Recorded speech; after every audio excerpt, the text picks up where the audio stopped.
students and professors, and welcome back to Ravenwood for episode 7 of our Monster Heart story.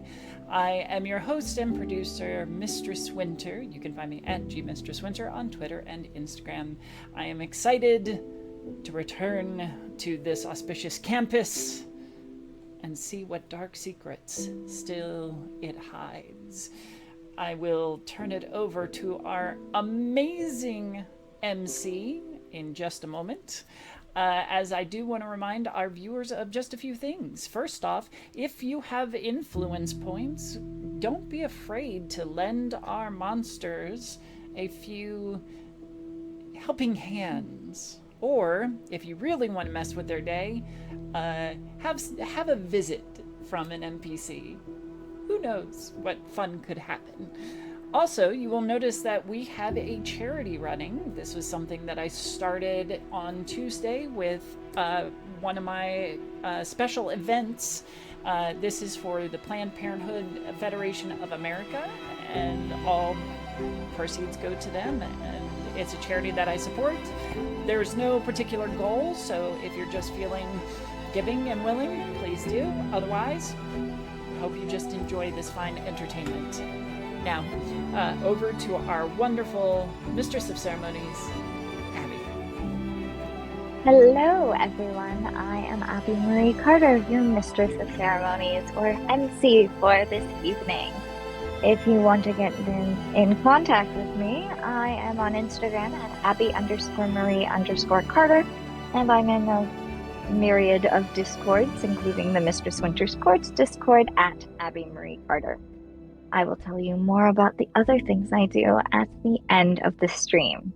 For now, let me introduce you to my players if you're new, and just remind you of who they are and who they're playing if you're returning. Stoffer, let's start with you. I'm Stoffer. I'm playing Amity the Fae. And as far as socials, I don't have many. You can find me on the Discord. It's probably the easiest place. Mistress Winter's Discord.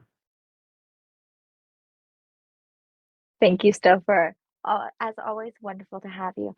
And on to Juicy. Hi, I'm Juicy Garland, Boston area drag queen and super nerd, and I am really excited to be playing Babby, our sweet muffin of a werewolf.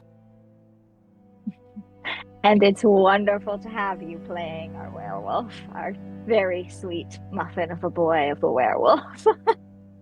And then last, but certainly not least, on to Emma, who, as Drake mentioned in the chat, and I was going to point out, it is her birthday today. So happy birthday, Emma. Thank you, Abby, and thank you, Drake, for pointing that out.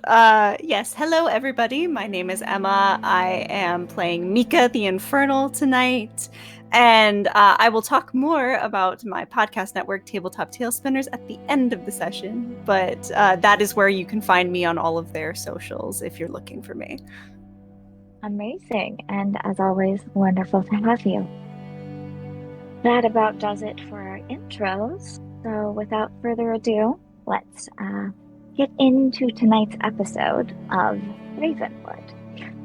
To recap, as we have had about a month off, give or take, the last time we saw our students, Bobby transformed into his darkest self and hurt 2 students, including Jonathan, who he bit in the shoulder and tore a huge chunk of flesh from. And then hurt Amity as well, who had run after him and was trying to get him to stop. After hurting Jonathan and Amity, people that Bobby cares about, he was able to escape his darkest self. Amity took Bobby back to his dorm, but not before pretty much everyone, at least in Jonathan's dorm, saw what happened. Mika helped the students that were in the library that Bobby hurt before he moved to Jonathan to the infirmary, and that is where she saw Jonathan be led into the infirmary and called Amity to see what was going on, and Amity explained to her what happened. Mika decided to rush over to Bobby's dorm to comfort him and ran into Eloise, who was also worried after Bobby. So they all went to Bobby's dorm together and they comforted him to the best of their abilities. It was the first night of the full moon, so Eloise also took Bobby to the place, this island in the middle of the lake that I can't remember the name of right now and don't have my notes pulled up. The lake on campus. It's not Witch's Neck. It's something like that. Is it Witch's Neck? I think it's Witch's Neck.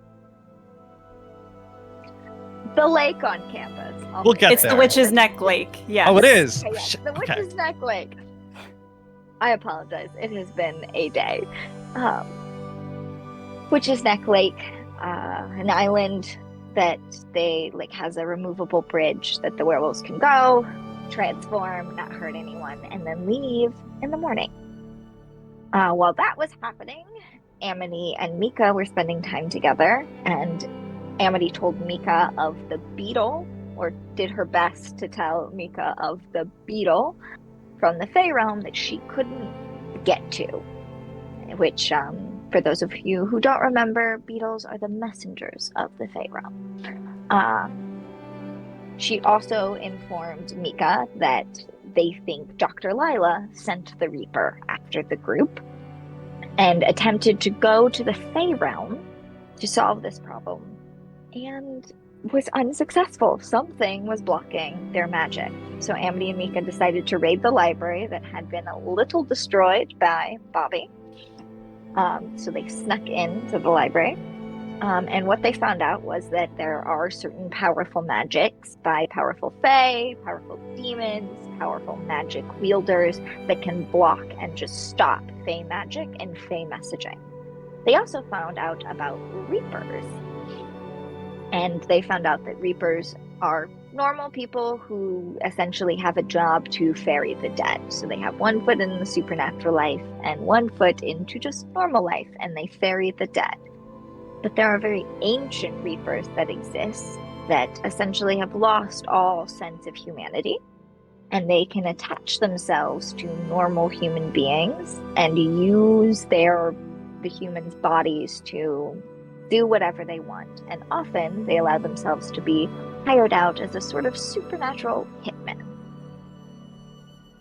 The next day, Jonathan texted Bobby to meet up, and they were able to make up after Bobby assured him that he will tell his mother the truth about their relationship.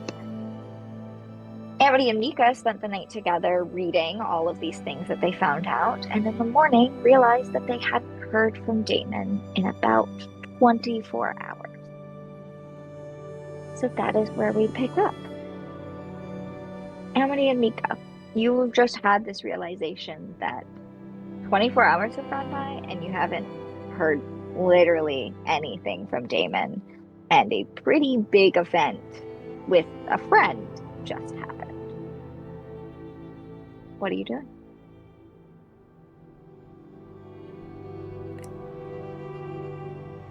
I think at this point, Mika would kind of be looking at Amity and would say, have you asked Bobby at all if he's heard from Damon? No, we had other things preoccupying our night last night. Maybe we should go check on him. Yeah, that'd probably be a good idea. And as they're walking, Mika will start texting Xander and Bobby. Just their group chat in general. Like, hey, has anyone heard from Damon? Has anyone seen Damon?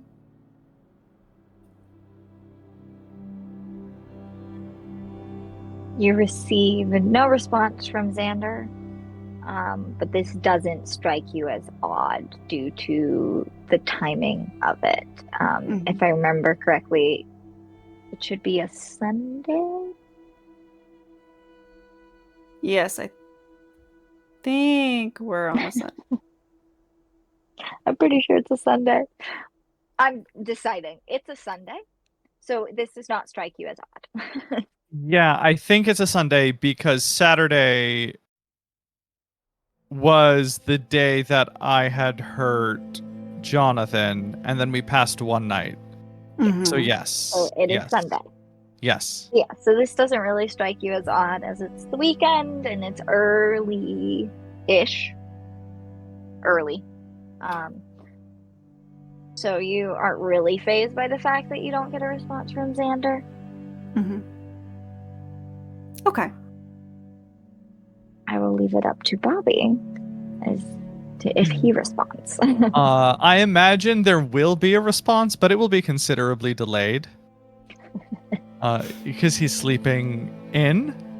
Well, actually, hold on. No, because Yeah. he went over there. No, you're not getting a response for a few hours, but you will get a response eventually, probably midday-ish, like say 11:30, around there. And it'll be, and you'll receive a, oh, no, shoot. And he'll begin panic texting Damon.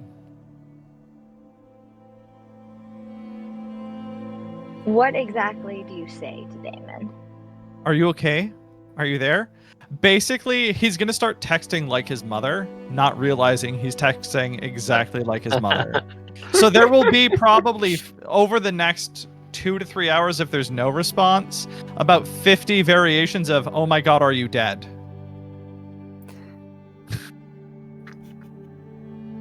Fair enough. And about 2.5 hours in, he'll realize what he's doing and think about his mother and keep doing it. Are any of the "Are you dead?" question marks in the group chat?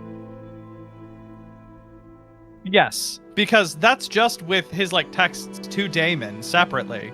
But then there will be at least a good baker's dozen of messages in the group chat as well. Assuming no one else has been successful because they're not as good at bothering people as he can be. In the group chat, Amity will respond, "Yes, of course it did." That makes it worse. Oh. And Mika will probably put in asterisk. You haven't passed on to the other side, have you? Just to clarify. Before Bobby starts responding in the afternoon-ish, do either of you, Amity or Mika, want to do anything? Or are you just waiting for a response? I think. I see. Like, definitely go knock on the dorm, and then if there is no response, Amity would be keen on trying to find another way in, I will or at say least there's look in. You do receive no response. Okay. At least the first time you knock. Yeah, heavy sleeper. Go to sleep. I mean, I don't know. But either way, Mika will knock louder. And if there's no response at that point, she would suggest that they go get the RA and be like, hey, has Damon been around at all? You hear some shuffling after the second time you knock, but you can't tell what, like, specific dorm room within the suite that which is the door you're knocking on, it's coming from. After a minute or two, the door cracks open, and Mika and Amity, remind me, have you met Damon's sister?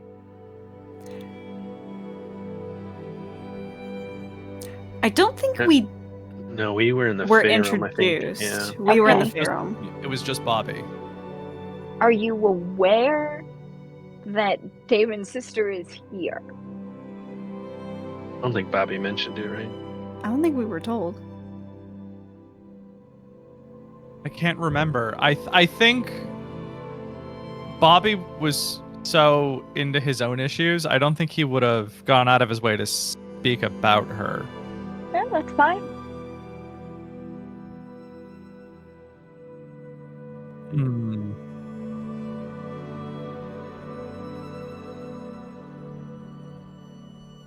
We don't have Jonathan was seen with Emily, but we don't have it the was relationship by text. Bobby. Yeah, so Mika and Amity wouldn't have the context Yes. to pick her out, but Bobby would know. Okay. Perfect. So you open the door, or somebody opens the door and just kind of pokes their head out, clearly looking kind of sleepy. This is a person neither of you know. If you look at her closely, she seems to have the same eyes as Damon, just filled with light and life because she is a living person. She's kind of goth looking. You can't see her full attire, but she has like dyed black hair, some like, dark makeup smudges under her eyes, things like that. And she seems reminiscent of Damon, almost what Damon would look like if he were alive and a girl. And she Amity. just... Go ahead. Amity stepped closer and just asked, "Have you seen Damon?"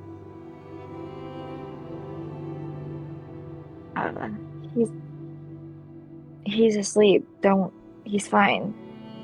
I'm sorry, who are you? We're his friends. He hasn't been responding to text messages. Oh, we've been busy. We've been hanging out. I'm his sister. I came for a surprise visit. So he's just been wrapped up and spending time with me.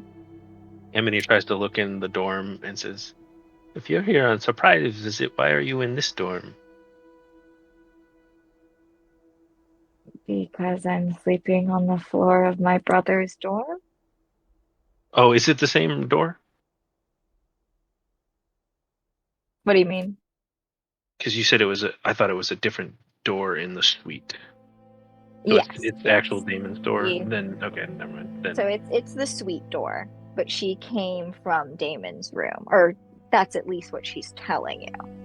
gotcha. Okay. Which is the door behind, like it's the room that if you open the suite door, it is the room like directly down that like small hallway into the suite. Okay. I thought she was in the dead roommate's dorm. Then Amity would like to do. Would it be like stare into the abyss for like an insight check? I think so. That's what I'd label it. So yeah, let me know what you're looking for and roll. And that is a roll with dark. I don't know if Amity is super suspicious. So mostly, I'm looking to see if Amity notices anything suspicious. Otherwise, Amity doesn't. She's not of a suspicious nature. So if she doesn't get like any inkling, she'll just believe it. Okay. So if there's like any, Amity knows lies fairly well. So if there's any of that, that it's dark. I don't have a forward. I don't think I have anything that does this. Hang on. 5 with my modifier. So okay. No. She seems to be telling the truth. Truthfully, after everything that's happened in the last week, particularly in the last like 24 hours, 48 hours, 72 hours since y'all were recently in the Fae Realm, for you specifically, Amity, it's hard to get a read on people right now. Social cues were not your forte anyway with humans. And now you're tired, you're stressed, you're scared. It's just not... Essentially, you have to take her at her word because just don't have the wherewithal right now to pick out the nuances of what she may or may not be saying. I didn't know ghosts slept. Yeah, they like, it's not really sleeping, it's like this rest thing. I don't really get it. But yeah. Mika, Mhm. as Emily continues to talk, Mhm. there's kind of this familiar feeling to her. And it like reminds you slightly of Master Grimm. And you have no idea why. But just as she's talking, the way she seems to carry herself, as she, as the conversation continues, she'll open up the door a little more, but she's definitely standing blocking the door. Though you could see that the door behind her to Damon's actual dorm room is closed. So there's just this like little tingle of familiarity for you. Okay. So I'm not necessarily sure where she's familiar from or if she might be connected to Master Grimm, but I do have this ability that I may use. Please. It's called Uncanny Voices. I can give the dark power a string in order to realize a secret about someone I'm talking to. The owner of that character will reveal one of their secret fears, secret desires, or secret strengths. They choose which. So I think Mika in that moment will reach out to Master Grimm. In her mind, of course, not necessarily saying anything, but trying to keep the conversation, be like, I'm so sorry, you look so familiar. Do I know you from somewhere? Has Damon ever introduced us? Just to keep her talking, and then in the back of her head, call out to Master Grimm and say, she seems familiar. I need to know from where. Okay. So Master Grimm has gained a string on you. Is that my understanding? Yes, that's correct. Didn't he? Does he already have strings on you? I think I don't know if he started with any. He should have started with one, I think. Okay. Then we'll say he has two now. Okay. I'm sure I have it written in my notes somewhere. They're a little disorganized right now. That's what happens when you move across the country in 20 days. Fun fact.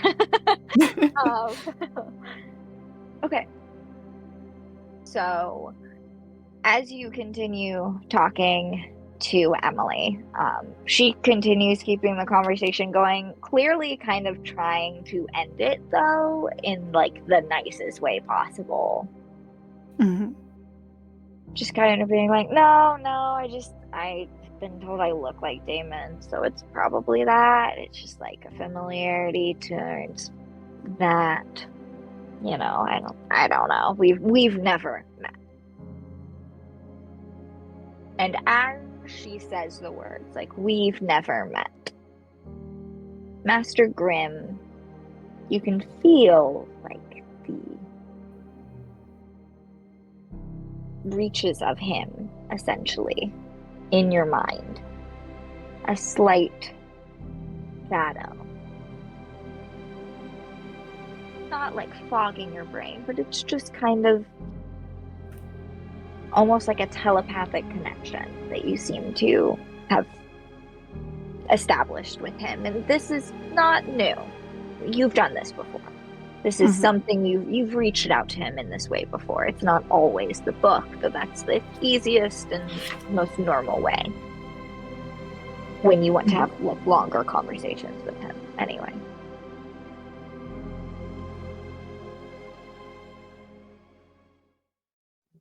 And what exactly is the move again? It's called Uncanny Voices. You can give the dark power a string in order to realize a secret about someone you're talking to. It can be a secret fear, secret desire, or secret strength. They choose which. And you're trying to figure it out about Emily. Yes, I'm trying to figure out what she's... I'm trying to see if I can figure out what she's hiding. Yeah. Secret fear, secret desire, or secret strength. Yes. Okay. So Master Grimm kind of reaches out to you. A sense of knowing washes over you as he does. Not because you know Emily, but because Master Grimm knows Emily?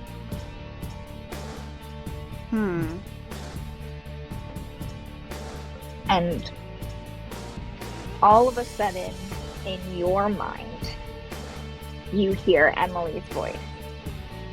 And she doesn't even seem to know that this is happening. And just this overwhelming thought, very intensely, blows up in your mind, pretty much, of just, I want power.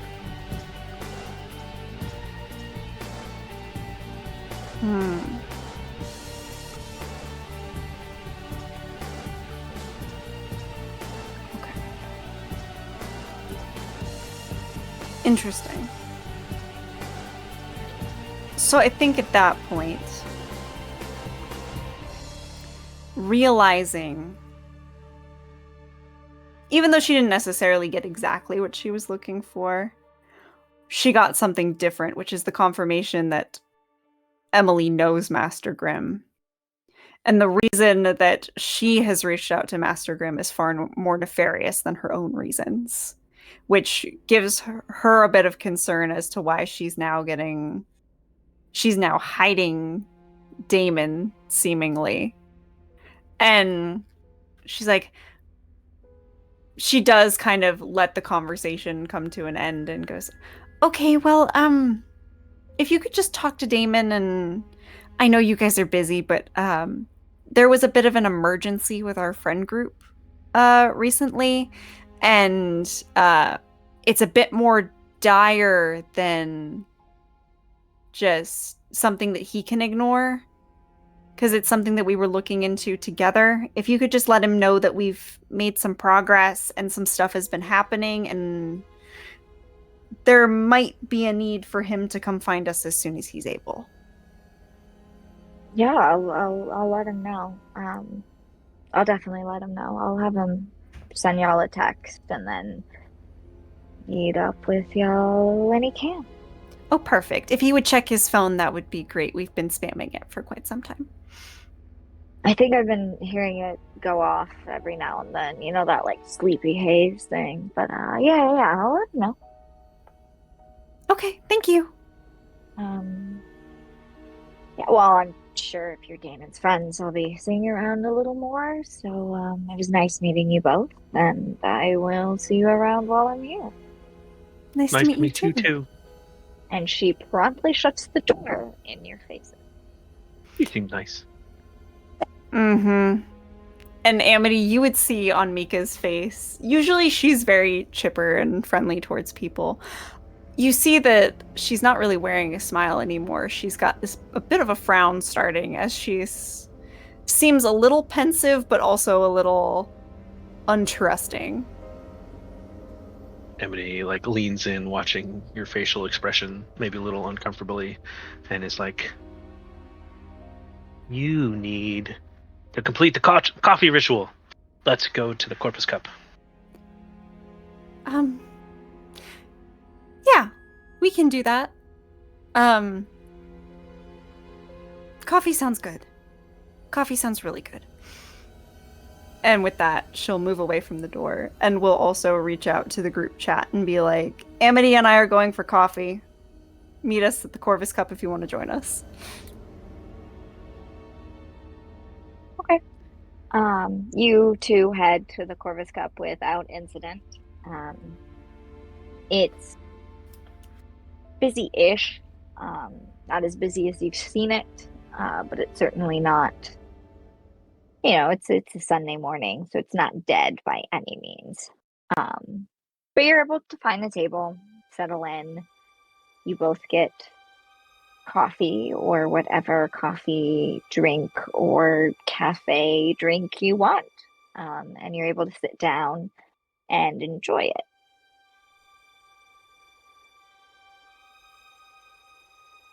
Is there anything you would like to do while at the Corvus Cup before Bobby's messages, Bobby's spamming of Damon starts rolling in? Are there any like flower vases around? We decided it's like later winter, so assuming it's kind of cold outside, so looking for like something inside.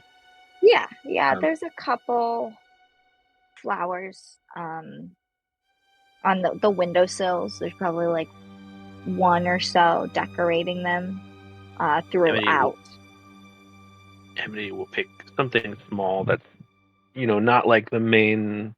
You don't want to like steal the main flower of like a bouquet or something, but something small that kind of is bright. And then they'll get the coffees and they'll put the flower on Mika's before giving it to them. Wow. Just the flower ahead, not like sticking the stem in the coffee or anything like that. She's not that crazy. No, we can't possibly think that. Why would Amity be that crazy? And Mika will look at it and be like, "Aw, well, thank you, Amity. And she'll smell it. This is beautiful."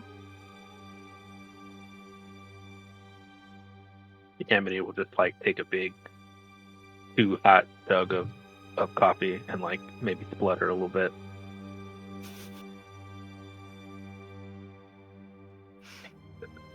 You should probably let that cool off a little. Yeah. Oh no, did you burn your tongue? Nope. Nope. Okay. My tongue is numb. You do have to let the coffee cool for a little bit, Amity. I'll remember next time. Okay. So the two of you continue having your coffee. When the texts from Bobby start rolling in at that point, just not a wall of text, because I'm assuming it's individual messages. Oh yeah, it's like, Damon, did you get my texts? Damon, are you okay? Everyone starts with like Damon, comma. There's an occasional, have you guys heard from Damon? Did Damon text you guys? Not yet. After about, I don't know, Bobby, give me a number. How many texts do you send? There's a group chat, not even the text that you send individually to Damon. How many texts? Yeah. Excluding that, like, being 76, there's probably a good 34. All right. Yeah. After 34 texts from Bobby alone, asking if Damon is okay, asking where he is, asking if he's dead, and Amity saying, well, yeah, and Mika clarifying all of these things. A response from Damon finally comes in. And it reads, yeah, I'm okay, period. Don't worry about me, period. Just dealing with some family stuff, period. Spending time with my sister, period. What the hell does that mean? In all caps, Amity would be like, we met your sister, she was nice. And Mika will then text, Damon, I'm assuming she didn't pass the message on. There's been a bit of an emergency on our side too. When you can pull yourself away from your family stuff, please join us.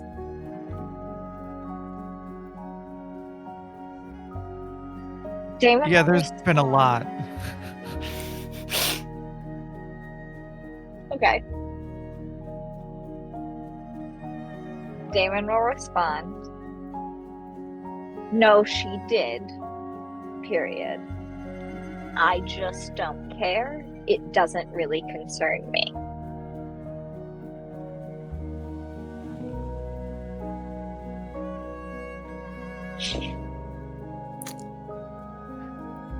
Amity, you would see Mika's face go, like, there would be that moment of shock.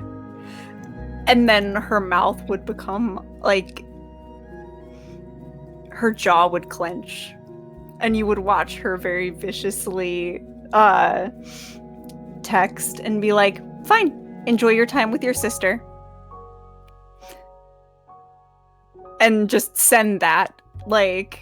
And usually she doesn't use a lot of emojis, but she'll use a lot of exclamation points in her texts. There are 2 very clear periods at the end of those 2 sentences, and that is all she sends. And then she stuffs her phone back in her bag angrily and looks at Amity and is like, okay. Full disclosure before Bobby gets here, I no longer care what happens to Damon, but I don't trust his sister. Why not? I mean, and why not? Did you... And she'll pull her phone back out, hold it out to Amity, and show them the text that Damon just sent.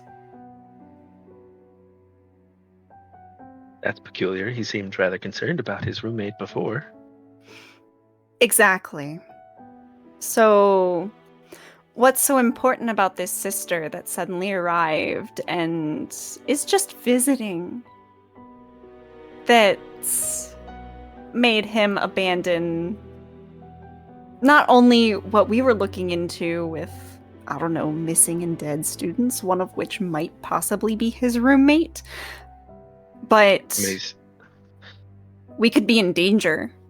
And he now suddenly doesn't care. Amity's face kind of gets like storm cloudy. And do you think she lied to us? Probably. At that moment, there's a text that pops up on your phone while Amity's holding it that just says, where are you guys? Amity would probably just start typing since they're like still holding the phone, answering without mentioning it to Mika. Hey. Mika would just think you're scrolling through the messages. Yeah, so you get a response from Mika in all caps. We are at the Corpus Cup. Oh. So, Amity, I guess... I mean, if that's Damon's opinion, based on that, I'm suspicious of his sister. I'm worried about Damon. But if he suddenly no longer cares, then we can deal with our things first. Our emergencies first. We need to talk to him in person. We do. But that's going to be a little difficult with his sister around. Once he wakes up, I'm sure we can... Or do you think we'll tell him that we need to meet about this project? We'll have to do that, don't we? You can't abandon that. You're giving up on school, too? Well, if this family business is as urgent as he's making it out to be, he might. Plus, we already had everything pretty much done. We're ready to present on Tuesday, so... He might not believe that. As you two continue to discuss, Bobby, Mm-hmm. I'm assuming you've stayed with Jonathan this whole time? Yeah. You two just cuddling, talking. What's set the scene for us, please? So we're rewinding back to the morning after me getting there, or is Uh,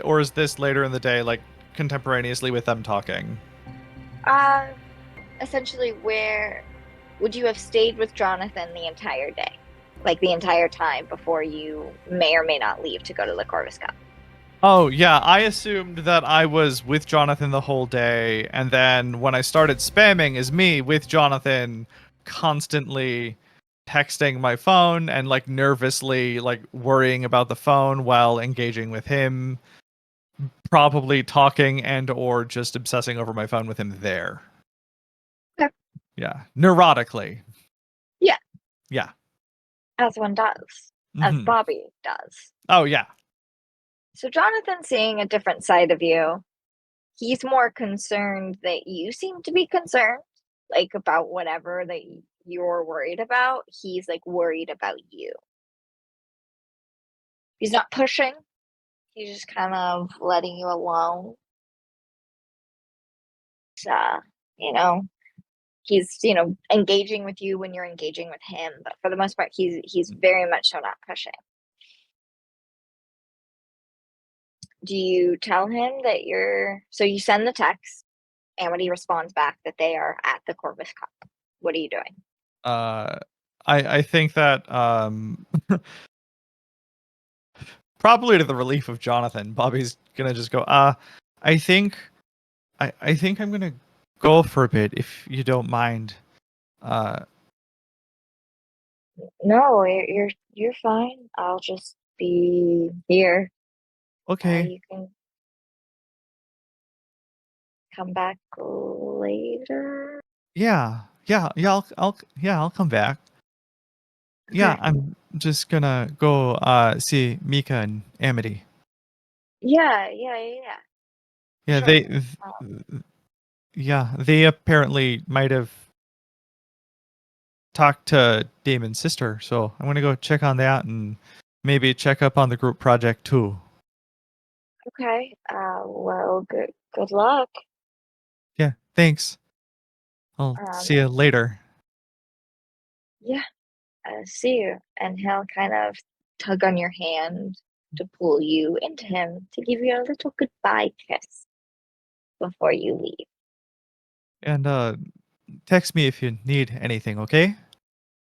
I will. I think I'm just gonna try and rest, but Yeah. I will. Okay. All right. See ya. See ya. So you go to leave. You leave Jonathan's dorm. And as you go to open the door to his suite to leave, someone's blocking your way. And it is a person you recognize. It's Emily.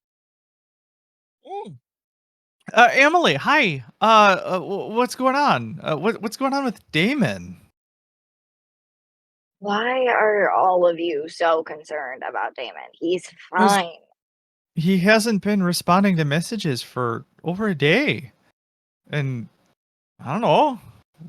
Was worried about him. Pretty sure he responded. Yeah, I watched yeah. him type out texts.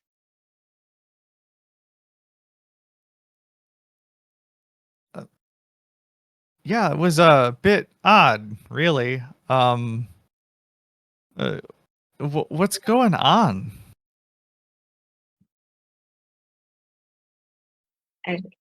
How do you mean?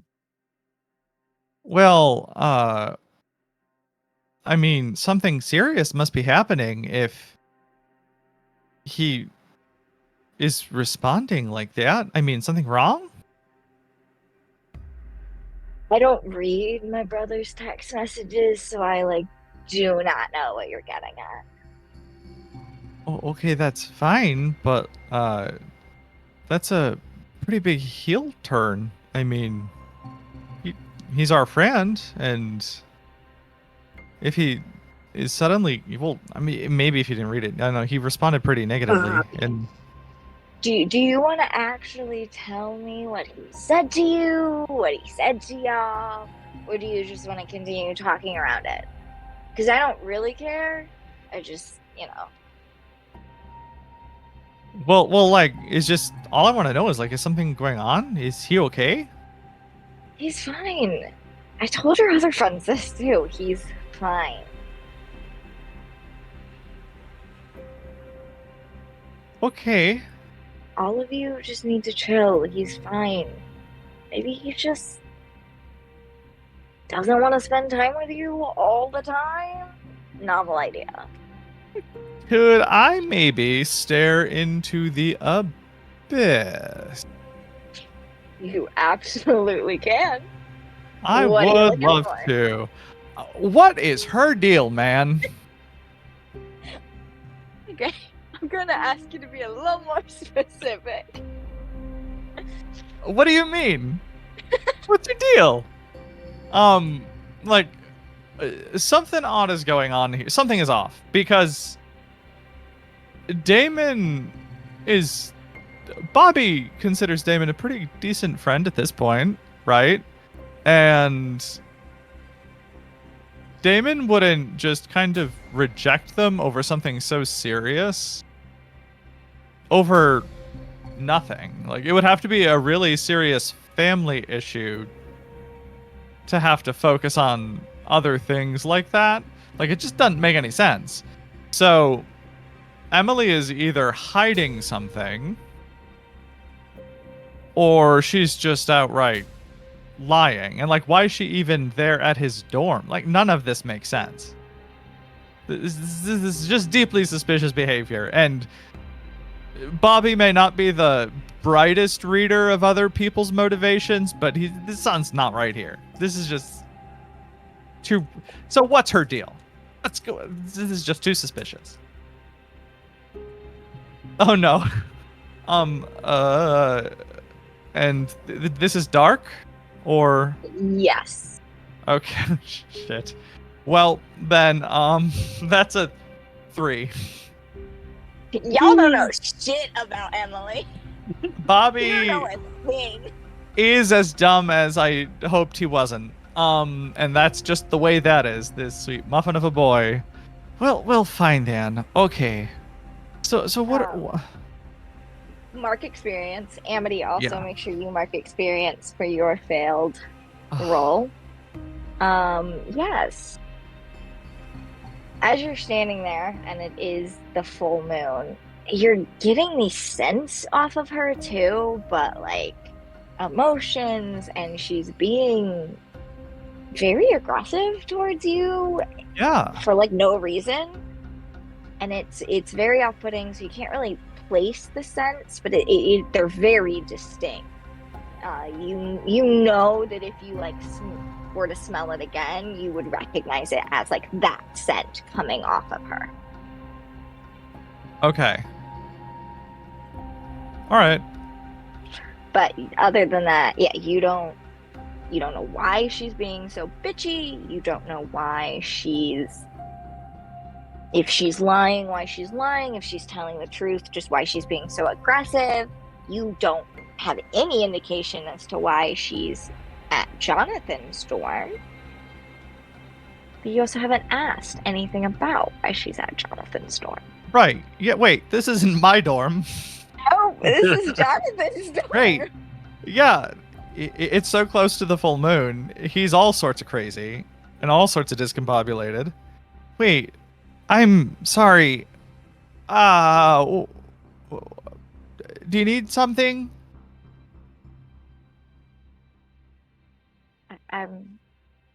Do I need something? I'm sorry.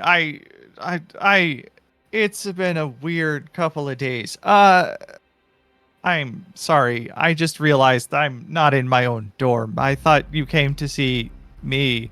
That doesn't make any sense. Sorry. No, it really doesn't. No, it.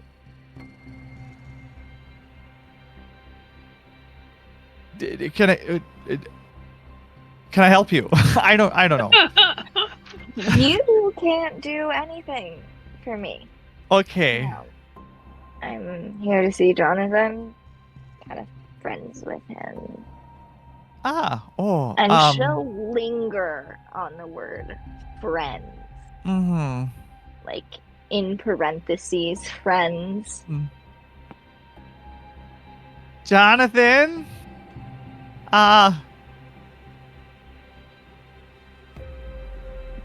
You'll hear him call back like, yeah? Someone's here for you.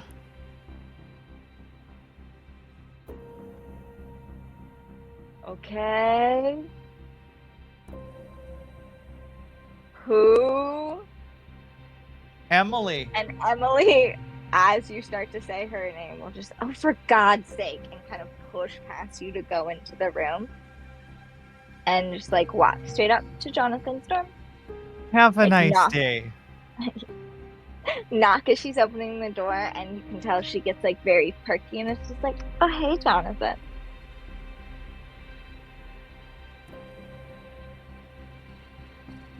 Bye, Jonathan. He'll call out bye. And then I assume you take your leave? Yeah, somehow his teeth are a little sharper. And he's gonna go off to Mika and Amity. All right. I would like you, as you go, as the, Jonathan calls out to bye to you, I'd like you to make a keep your cool roll. I would love that. Whoa, cool. It had to be cool. That is a 4. Oof, Oh, poor baby. oof, we are not rolling well today. Can I Have can I any? can, See, can I if make a anyone- suggestion? Absolutely. As I close the door behind me, I accidentally crush the doorknob. I like that.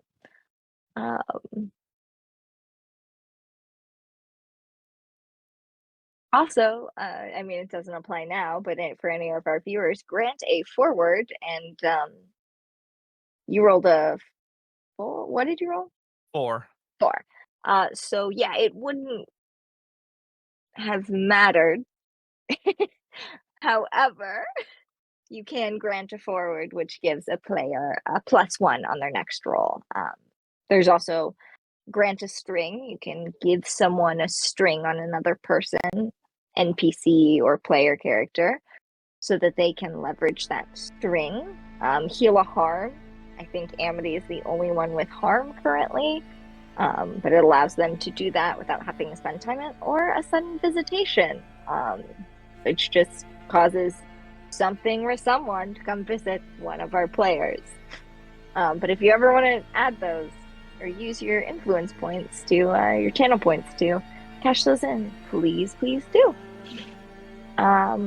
Yes. So as you go to close the door, this is a feeling that you have never really felt before. Just like this surge of anger and jealousy, even though you don't think Jonathan would do something like that to you. The fact that this chick thinks that, she can and is messing with you and your friend, yeah, you just completely crush the doorknob. Mm-hmm. To the point where it like messes up the mechanisms that closes the door, and the door itself can no longer close properly. And you head to the Corvus Cup. Oops. Yep.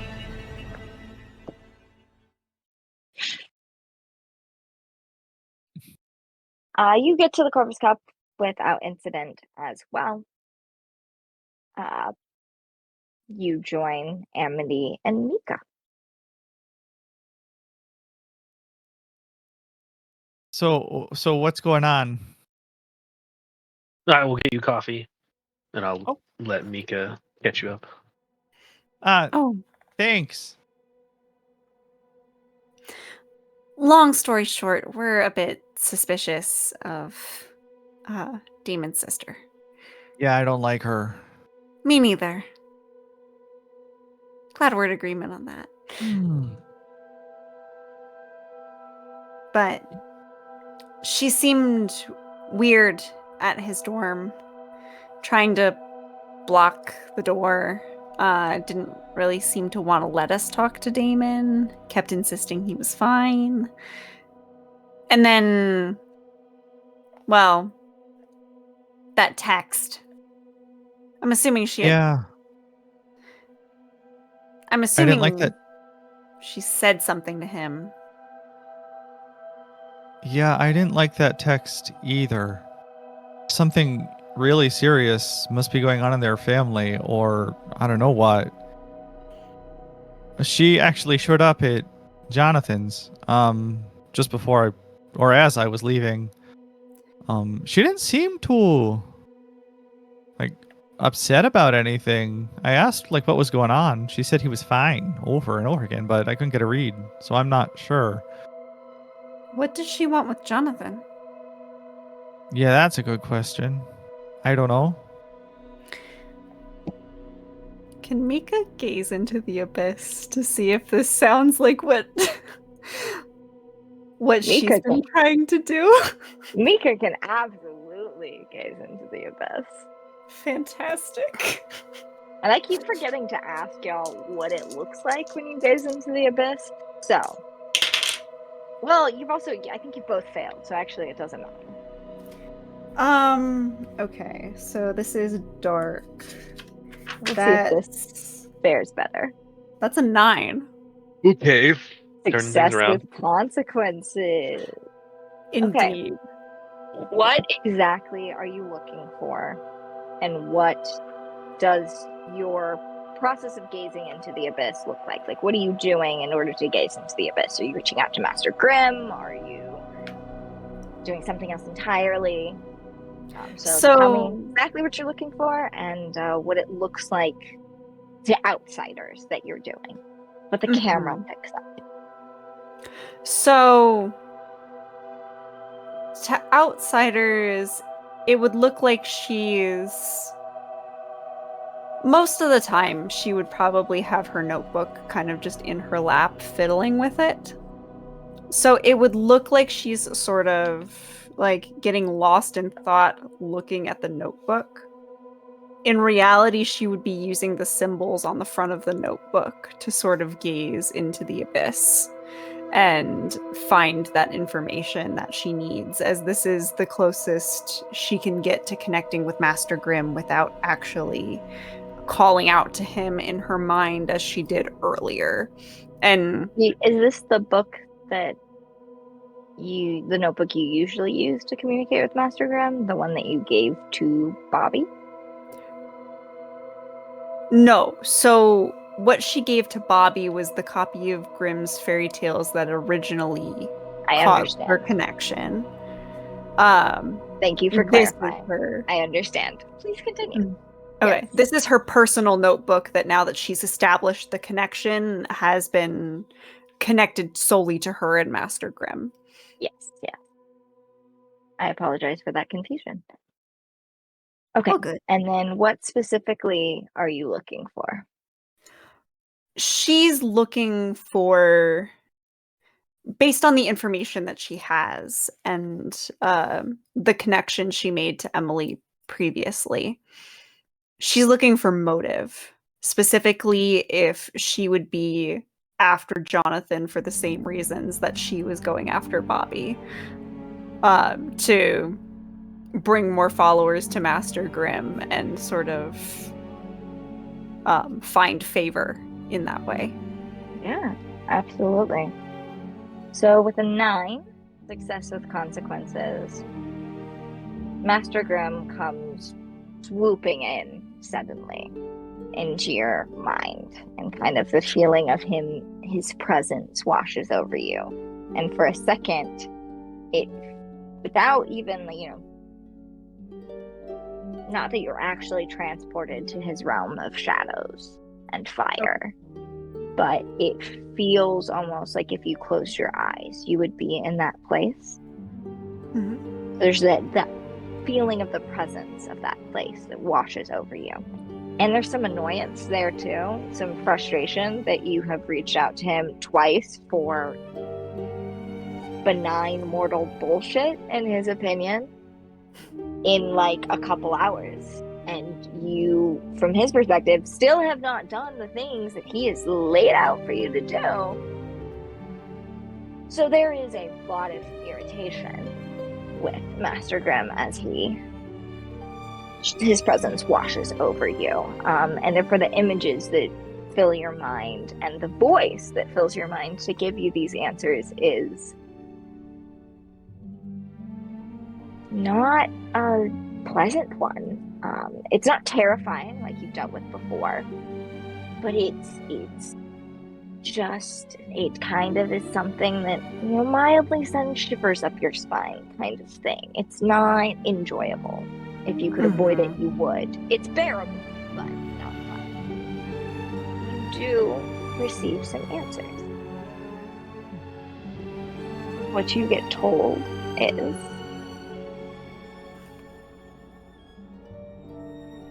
Master Grimm tells you Emily is one of mine.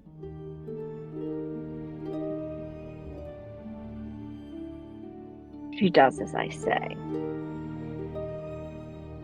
And then you get some answers that seem to be in Emily's voice.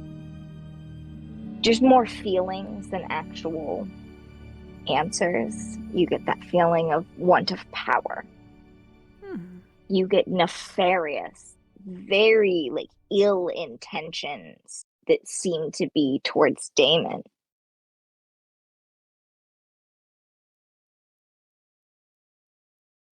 You get the sense that Jonathan has or is something that she wants and can use. Okay. And she wants to get to know you better because she knows that you're a follower of Master Grimm. And then all of a sudden the presence is gone of both Master Grimm and the little insight he gave you into Emily. And you're left with just kind of a shaky feeling to recover from. Mm-hmm. And she's going to sort of take a deep breath to steady herself. She's concerned that Master Grimm is angry. She's also very concerned about all this information that she just got. Especially since Master Grimm seems to favor her a little bit. And she is going to open the notebook. Not necessarily wanting to push her luck, but she does want to remind him of something positive in this moment. And she is going to write into the notebook really quickly. The wolf boy has the book. Are you going to take it from here, or do I need to do something more than give it to him?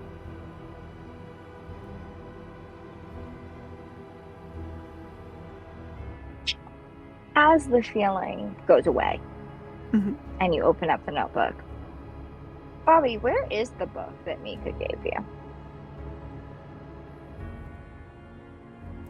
Probably in my dorm? On my desk? Okay. Then, Mika, you receive a response in a pretty intense handwriting. Not quite the blood dripping down the page handwriting, but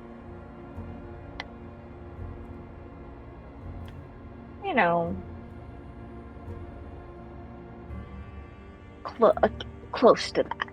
He's like a step away from getting to that point. Big letters that just come over and fade away fairly quickly, quicker than you've ever seen them. He hasn't opened it yet.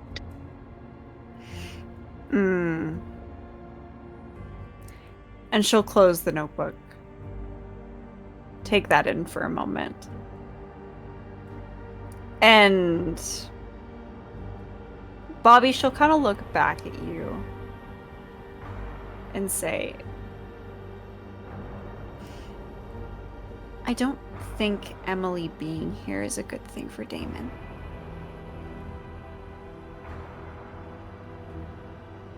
We've already picked up on something not being right.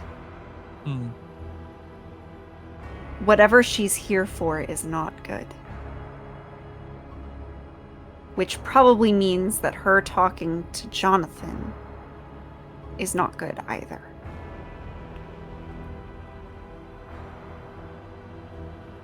We might want to go get your boyfriend? I guess, yeah. I don't know how. But We just- yeah? Go. Well, okay. Okay. Think I can find a way to distract her? But As you continue to have this conversation, the doors to the coffee shop burst open. And in stumbles Rhapsody, who Mika and Bobby, you know, at least in passing, have a class together. Amity, you of course know Rhapsody well. And she looks unwell. She is like frantic looking, looks crazed. She is not having a good time, to say the least. She's kind of stumbling as she's like moving in further into the coffee shop, scanning everywhere. And when her eyes land on you, Amity, she sprints over.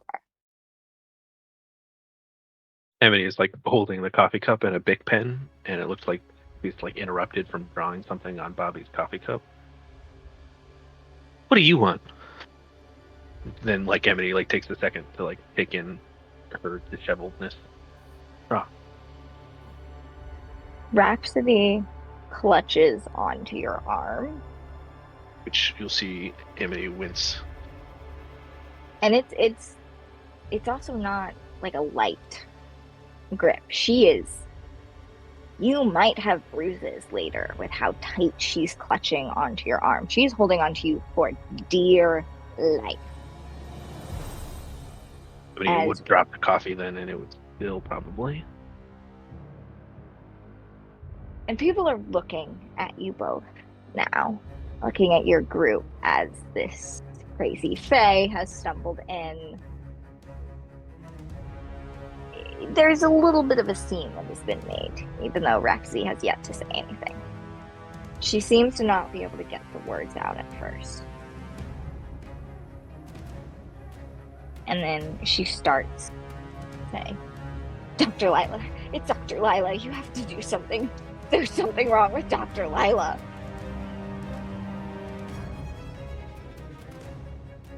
Amity will get really close to you and like whisper in your ear. She's after me.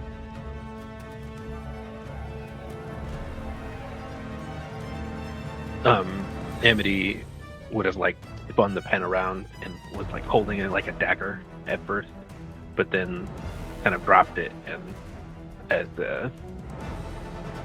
Rhapsody kind of confirms all the fears that Amity has already been having, and we'll drop the pen and support Rhapsody back to the table, but as they can, and we need to go, and just like head to the door, hoping that Mika and Bobby will follow.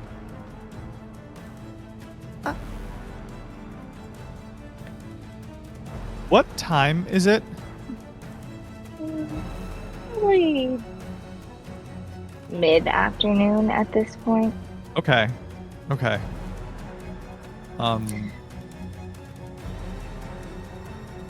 Yeah, I'll go along with for now. Yeah. And Mika will stand up, very concerned, seeing how hurt Rhapsody looks and how urgent Amity is. Kind of looking back at Bobby, like, I know our conversation's not done. We'll finish it wherever we're going. You walk by and see the spilled coffee that was supposed to be the Bobby. You'll see on the top, half-drawn, is a wolf drinking a coffee cup, like taking a sip, but didn't have time to finish it. Rhapsody is heavily leaning on you.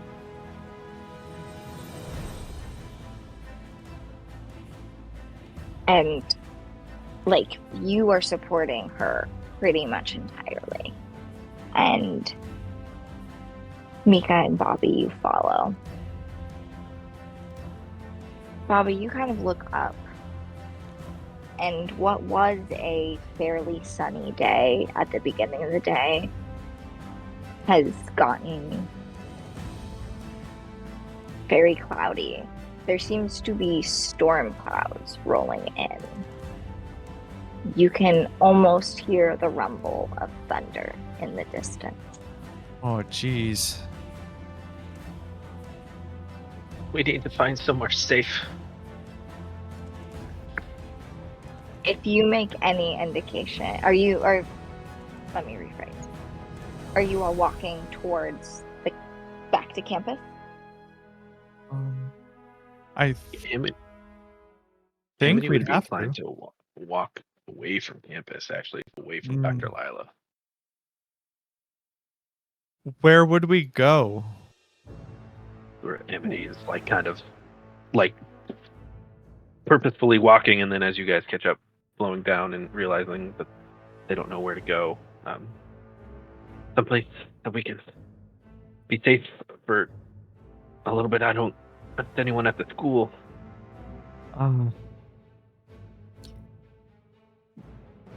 And like he's like concentrating. I can't go to the Fey realm. No. Maybe we can stay isolated in the woods rather than going into a building. Well, we have to find, if Amity wants to go to the Fey realm, we have to find somewhere far enough from campus where they can use that magic that it's not going to block it off. Where do we know of that's off campus? That would be As you all are speaking, the feeling of being watched that you felt from the Reaper starts to wash over you once again. Oh, jeez. Okay. Can I stare into the abyss? You can absolutely try. I want to know where and or what it is. I rolled a 5. You don't know shit. Yeah, there's so much happening. Your senses are off the charts that you can't even pinpoint something. But with the major cloud cover that's rolling in, your senses are almost dulled. It's the There's electricity. There's almost a veil over your connection to the moon.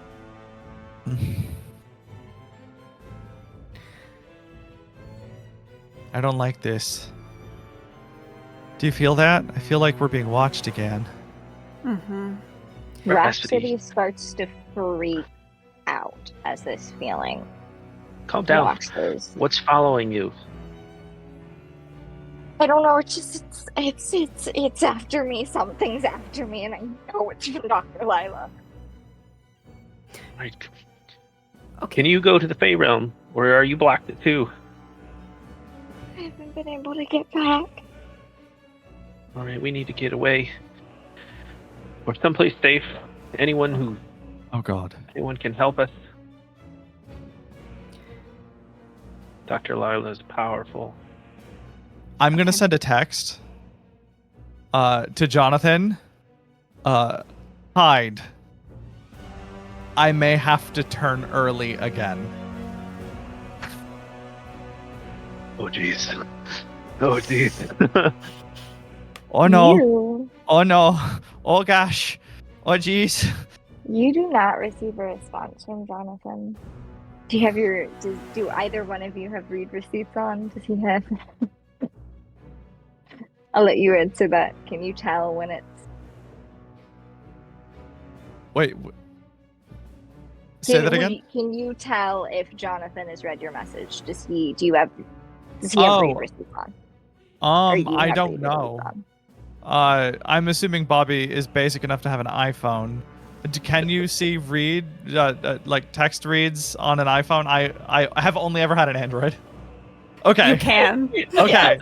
So then yes. You can turn it's a feature you can turn off, but yes, I'm sorry. I don't know why I just assumed you would know that.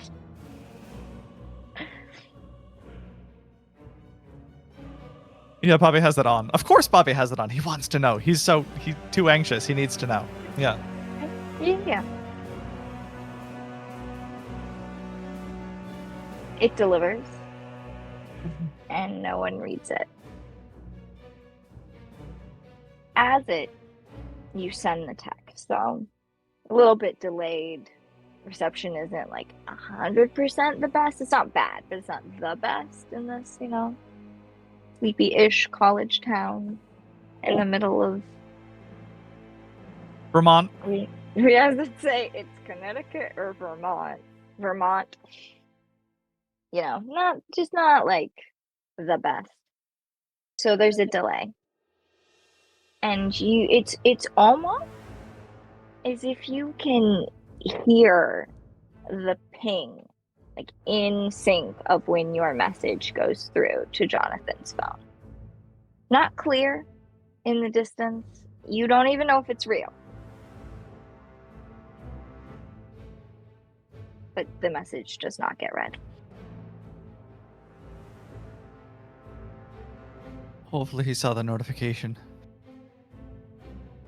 Okay, let's go. Okay. Where are y'all moving towards? And Mika would look at everyone and be like, okay, we have a couple options. I know the Corvus Cup owners are nice people and they understand monsters. They might have a solution.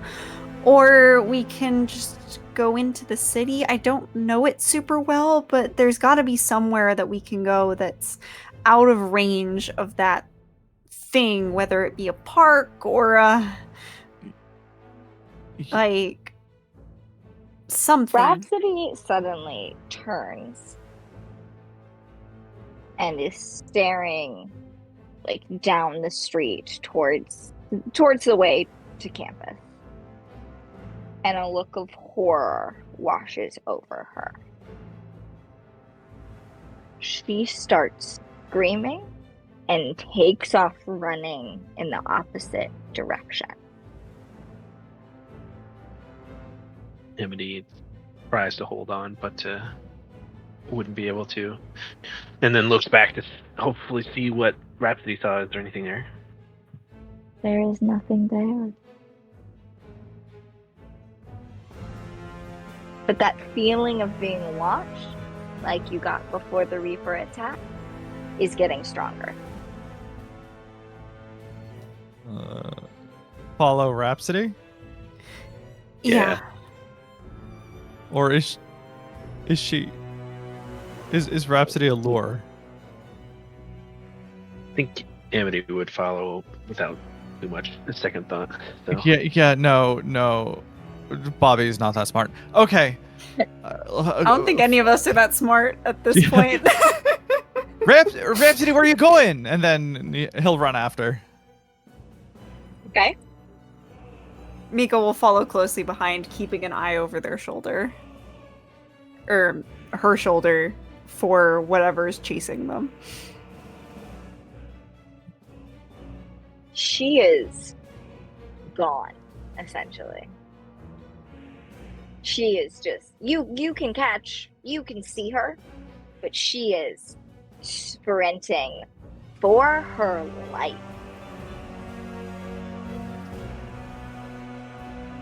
After Go ahead. Amity will just yell, like, Amity's probably a little out of it, like the running would hurt, and so they just yell, realizing they can't catch up to Rhapsody, will just yell, get far enough away to get to the Fey Realm. Just try to, like, just dumb help. Your calls probably- seem... Go ahead. And then just stop and, like, lean against the wall, like, not able to keep up. Your calls seem to fall upon deaf ears. You watch as Amity, not in the distance, but quite a ways away, seems to be pushed or slammed very suddenly into an alleyway between these two buildings. Amity, Me? you would know. Or do you mean Rhapsody? Rhapsody is pushed. You would see this, Amity. Okay. And Bobby and Mika, you would see this as well if you have ran Yeah. after Rhapsody as well. Between these two buildings, it seems like something has grabbed her and is has pulled her. Amity, Amity, you would know that run one of again. these buildings is a frequent location of Club Zip that you have frequented in the past. It changes locations, but this is one location that they can reliably get. So it has been this specific location, this random, like, abandoned warehouse, just in the middle of a bunch of other shops and stuff. So yeah, Rhapsody is taken in between that building and an alleyway between another building. Amity was going to try to take a second to catch her breath until start running again to get to the alleyway. Okay. Mika would, seeing Rhapsody get grabbed, would start full sprinting too. Yeah, same. We'll get the, like, werewolf Pete's out. Sort of, even though this is like normie space, we gotta run fast.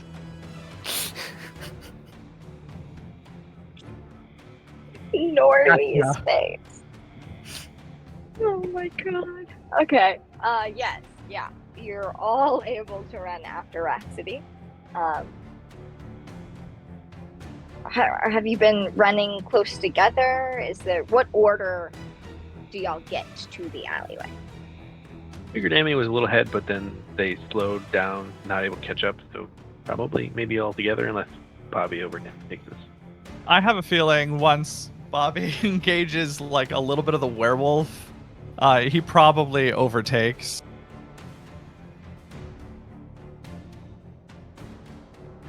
And Mika would probably be right behind Amity at that point. So Bobby, you get there first.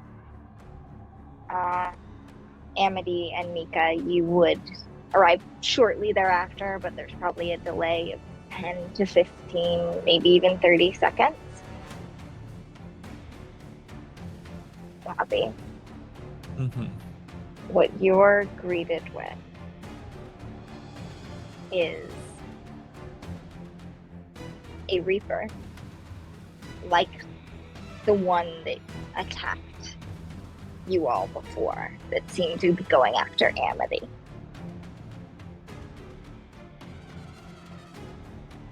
Holding Rhapsody against a wall.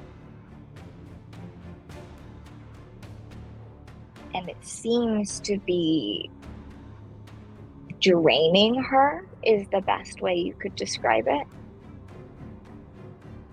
And your appearance startles it.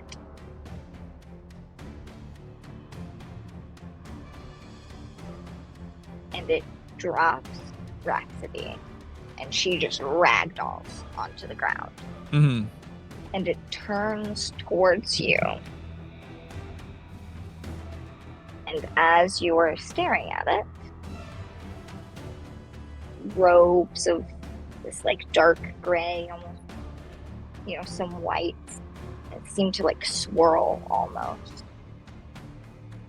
It feels very otherworldly and ethereal if it wasn't attacking people. And you notice something about its shoulder. Mm-hmm. There seems to be some sort of shadow or dark mark along its shoulder. Almost akin to bite marks. And then the Reaper disappears. And that is when Mika and Amity show up behind you.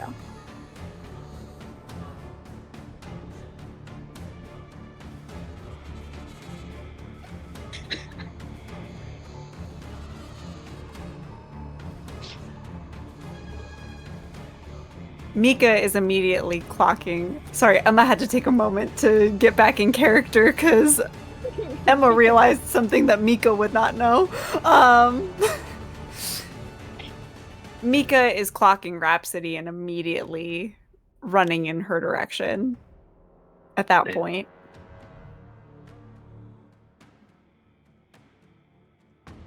Bobby is going to run over to Rhapsody and check on her as well. She is like wheezing when you get to her. She is not doing well.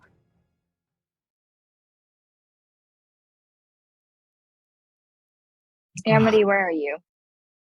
Amity would have gone to her as well, and would have like touched her and like tried to just pull her to the Fey realm again, which would not work.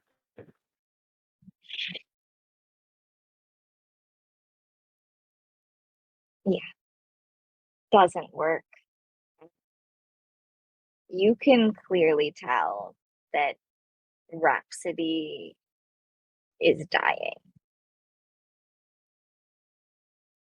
The Reaper couldn't finish her off entirely because of the interruption, but she's not doing well, and she has moments, if that. She'll weakly reach out for you, Amity.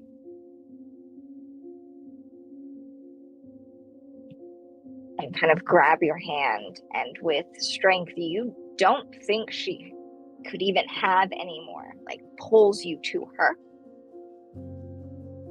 and like starts saying in your ear as loud as she can muster, which is just barely above a whisper. The child, she's trying to protect the child. What?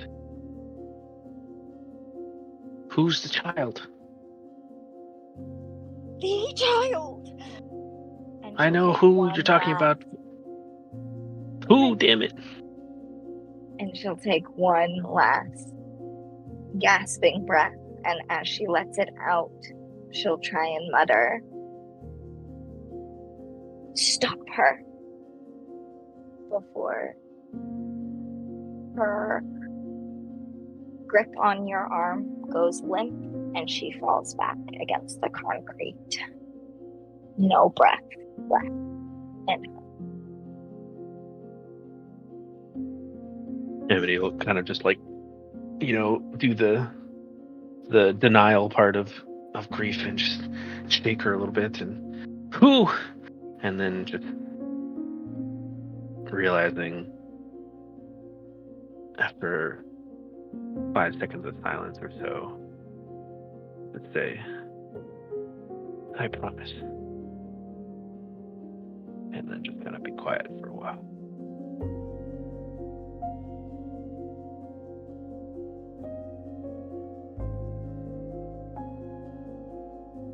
You sit there with the body. You seem to be unbothered. It's almost if no one else saw this happen. You would all know there's kind of a weird magic over the town that when supernatural things do bleed out into the mortal town, that there's enchantments or wards around the town and around the school that kind of veil that from mortals who don't know about the supernatural world. So you sit there, Amity, next to Rhapsody's body.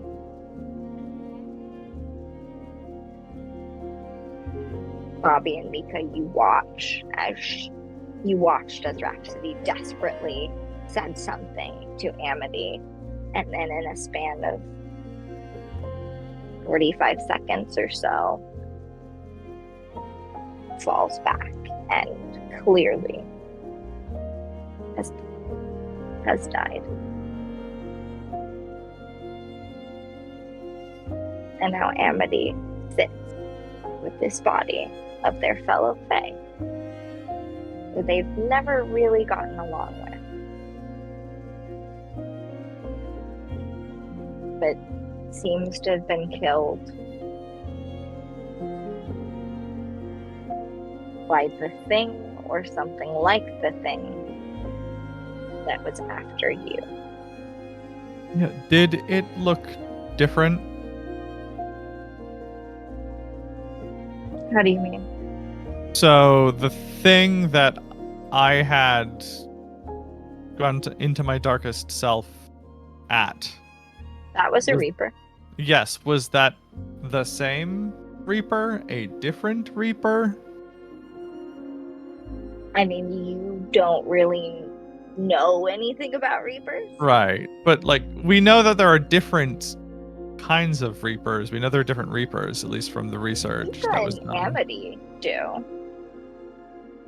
Yeah, we haven't had a chance to share that. We haven't had a chance to share that with you yet. Oh, shoot. I thought, okay, never mind. I don't know any of this, so I'm going to shut up. It would, from your perspective, seem like the same thing. The same thing. Okay. It'd be, but you can't tell really one Reaper from another. You will note that the thing before when it attacked Amity and the rest of you. I grew up in the middle of Wisconsin. They all look the same to me. I get it. Yeah, well, it didn't have the mark on its shoulder. Mm-hmm. And this one does. Yes. That is a new detail, interestingly. Yeah. It's a new, interesting detail. There's like an image of a light bulb that's off just above my head. And with anticipation, it sits there. Of course. Okay. So you really don't know.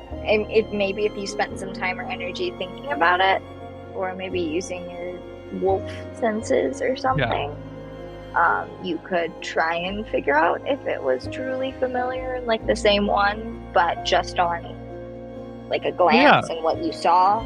Does it have a similar smell? Yeah. Or the same smell? Yes, it does. Okay.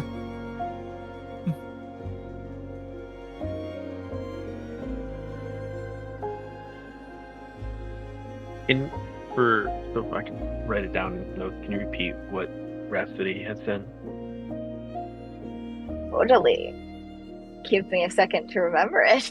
Right. It was a very intense moment. Yes. She said the child the child. She's trying to protect the child? Yeah. Yeah, she's trying to protect the child. I love when I can't remember what I said. And then, why can I not remember the second thing that she said? Stop her? Did she tell you to stop her? Yes. I think that's More or all less, that's what I got. Yeah, okay.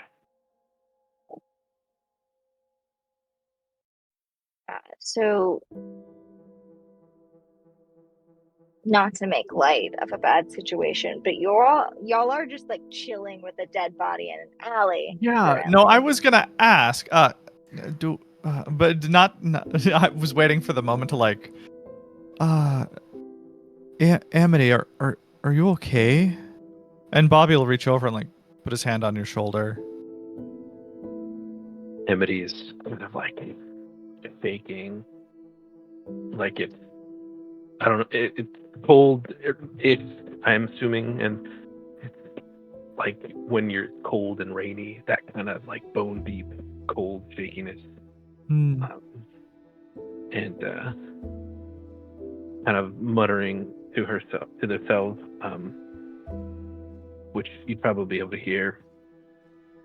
And like the main thing would be, Dr. Lila is the dean of the school. And the dean makes a promise to every student. Promise to protect them.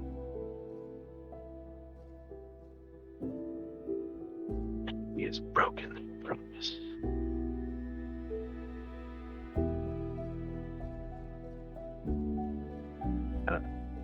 Muttering, and there is a slight change to Amity. I don't quite see the full version of it at the moment. I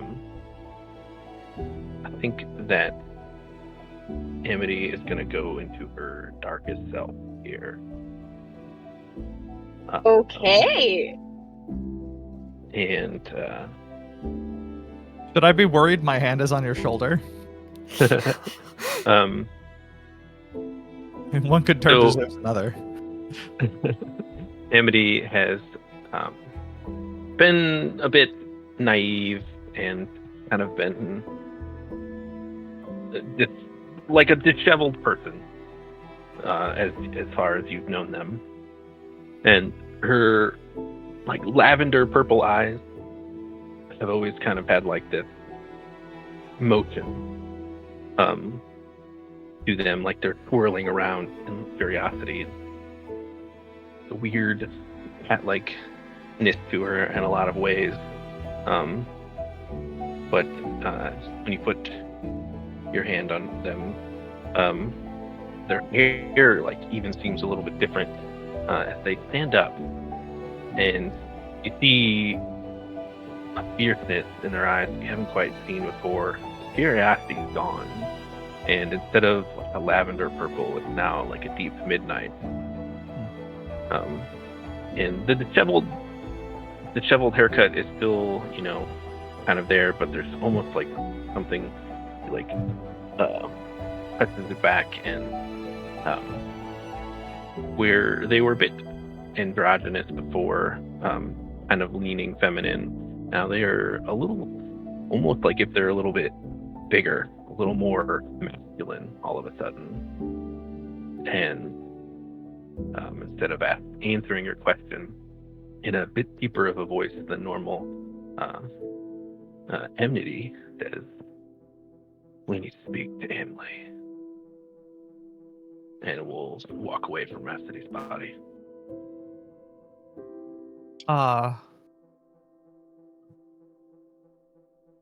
Okay.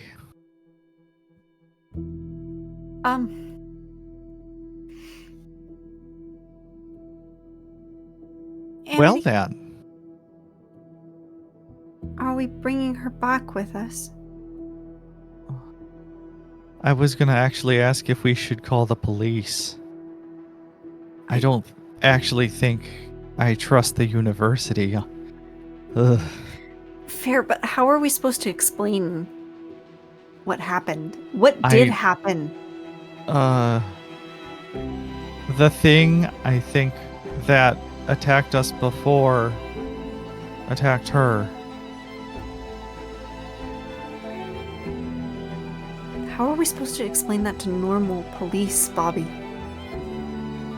We say we saw her get taken. We weren't sure who, and by the time we came in here, she was dead.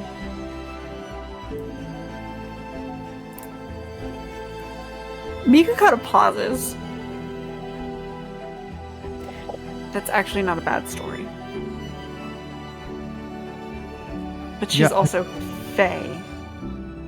Well, how human does she? Can she pass as human?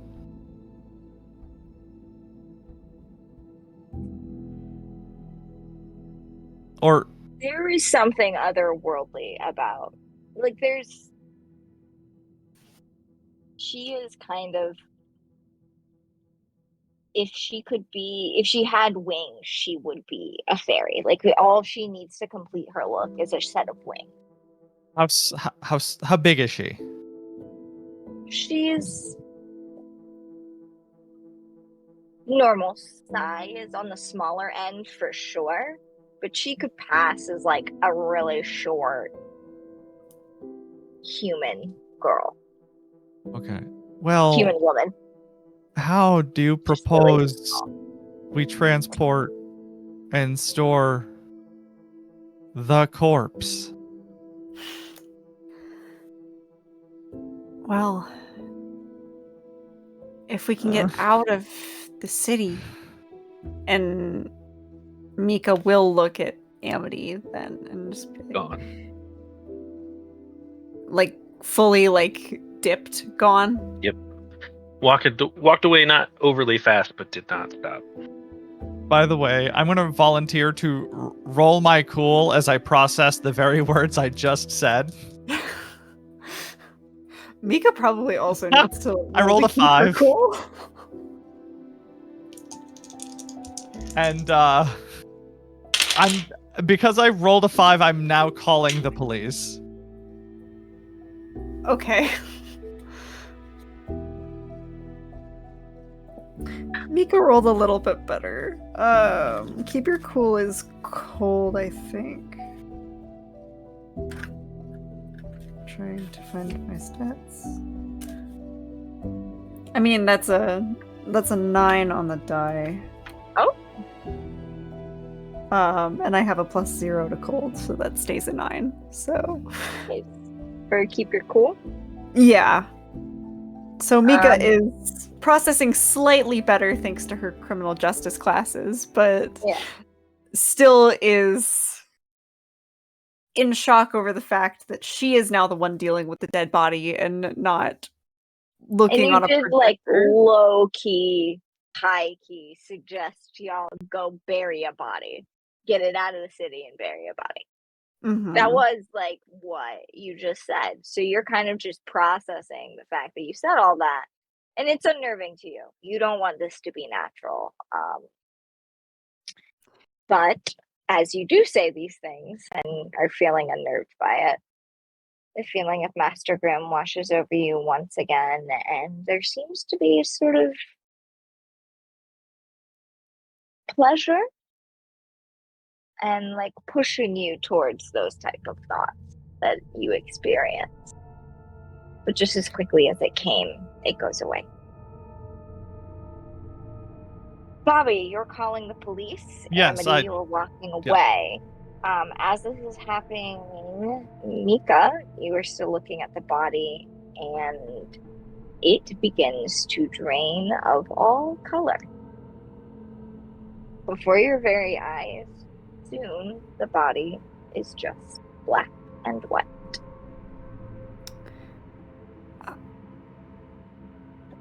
And has Bobby gotten the police on the phone yet? Bobby?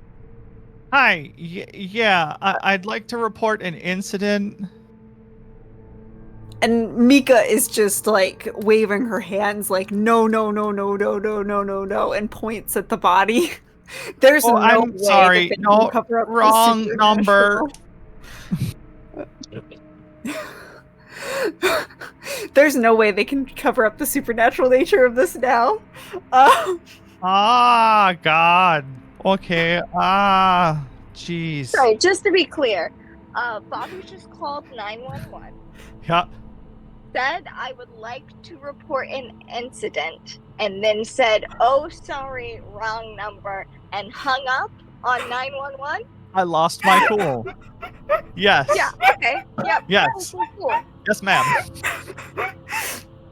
We're very So you're competent gonna- college And then kids, turned guys. my phone off. Yes, I'm also turning my phone off.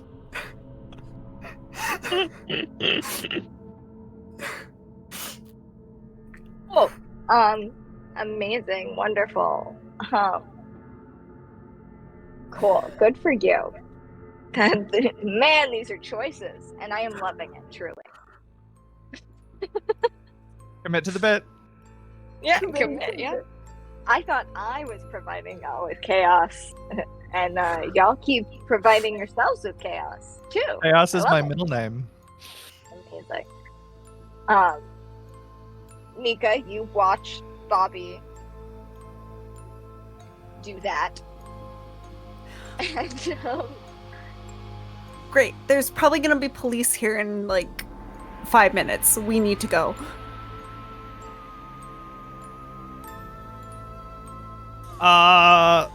Looks at the black and white grayscale body. They Does Mika have didn't geolocate our location, did they? From that short a call? They might be able to. It's 911. They're usually monitoring that pretty heavily. Oh, jeez. Oh, well. Mika's just Oh, gonna. God. Is Rhapsody small enough that she can scoop up? Oh no. how big is Mika? She's probably like. I remember I said a height at some point. I don't think I wrote it down. She's pretty average height, like 5.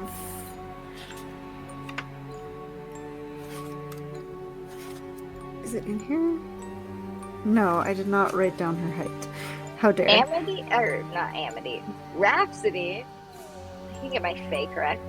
Rhapsody is small enough that she could probably, if she was like a mortal, she could probably like claim disability for how short she is. Mika's just gonna scoop her up. I'd assume she has a jacket on of some sort. Is gonna use the jacket to cover her body. And just look at Bobby and go, back to campus. We'll deal with it on campus, where we don't have to deal with real life police. Oh, okay. All right there. Let's go fast. And Mika's sprinting back to campus. Yup.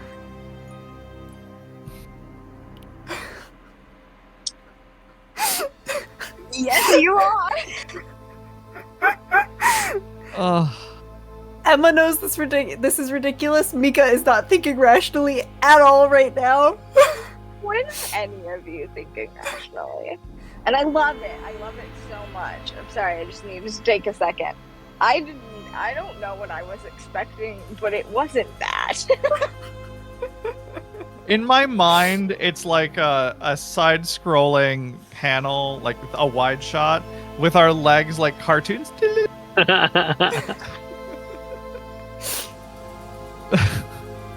Oh. I can't believe this. Ooh, you are able to run back to campus. You know, nothing's stopping you. Right. At the mid-afternoon point, there's not a ton of people that are out in this town. God, okay. Mika, It's follow me definitely to the cold. woods. It's definitely colder today. Yeah.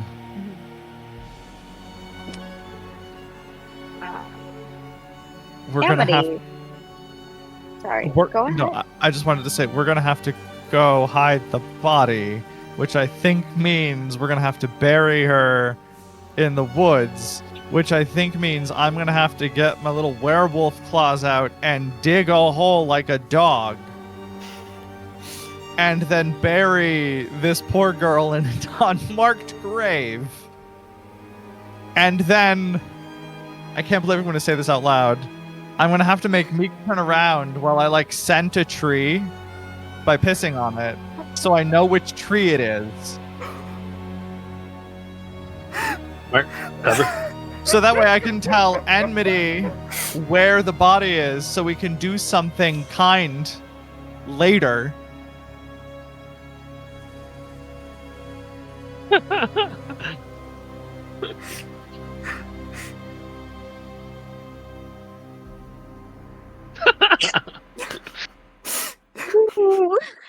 DM tab loading. DM.exe has stopped working.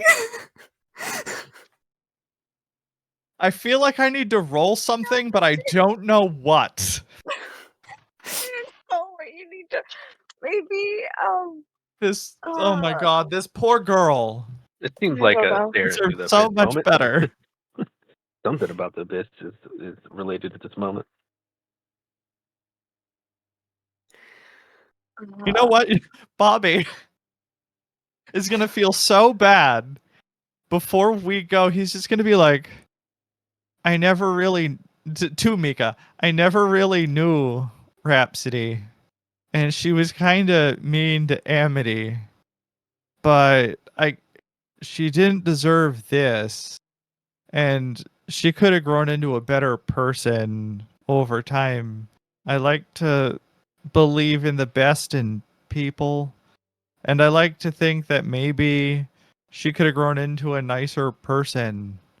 And I hope that maybe there's fairy heaven or something, and she gets to be in a better place with whatever they do, in fairyland. I don't know what it's like, but maybe there's a cool fairy heaven or something. That really stinks. We'll figure it out with Amity. I don't know how they're supposed to be buried, but Yeah. this way we can get her back to them, hopefully. Well, yeah, I did mark the tree. I mean, I'll be able to find that.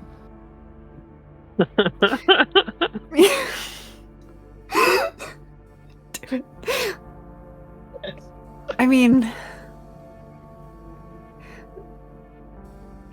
I'm not worried about finding the body again. I'm worried about getting back to the Fey Realm. Amity hasn't been able to get back to the Fey Realm. Yeah, when did you figure that out? How did that happen? Earlier. We did some research. Amity tried to go back to the Fey Realm, and it just wouldn't work.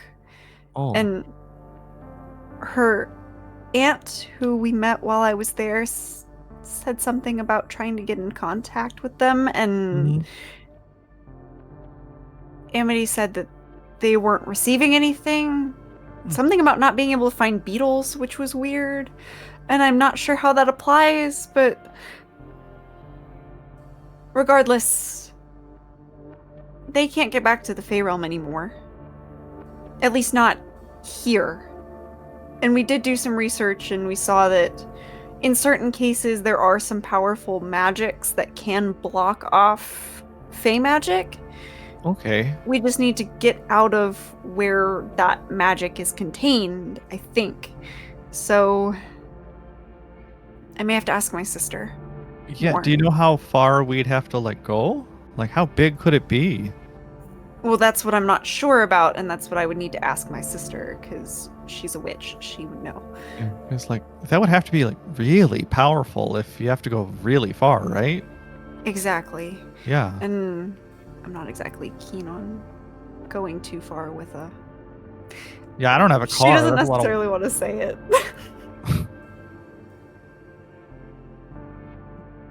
Yeah, that would make it significantly harder if we had to transport her without any of us having a car, because I don't think I have one either. Oh, that. Yeah. Yeah. The two of you will continue your conversation, and Mika, you will share as much or as little as you would like to with Bobby about the other things y'all have learned. Mika will share the whole thing. Get Okay. Bobby caught up. Bobby, you know all about Reapers now. Oh, wow. Cool. Super fun for you. Amity, what are you doing? Amity, taking a more surreptitious route back to Amity's room, will enter, and Amity probably has like a few flowers, but in like soda bottles of various like sizes. Amity will pick those up with a sneer and like 2-point them into a trash can.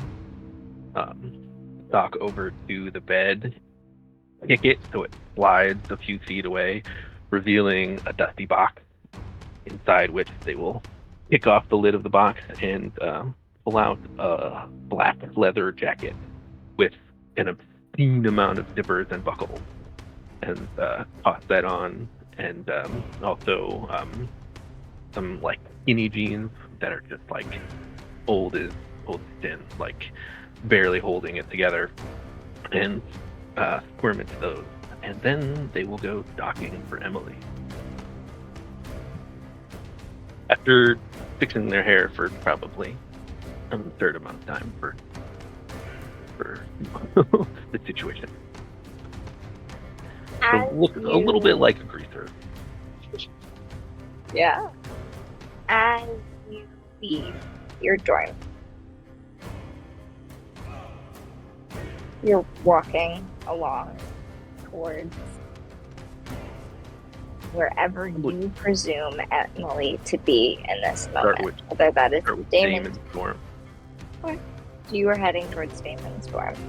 As you get there and begin to approach the door, there is a flash of shadow. It's almost as if all light ceases to exist. And there's a thud.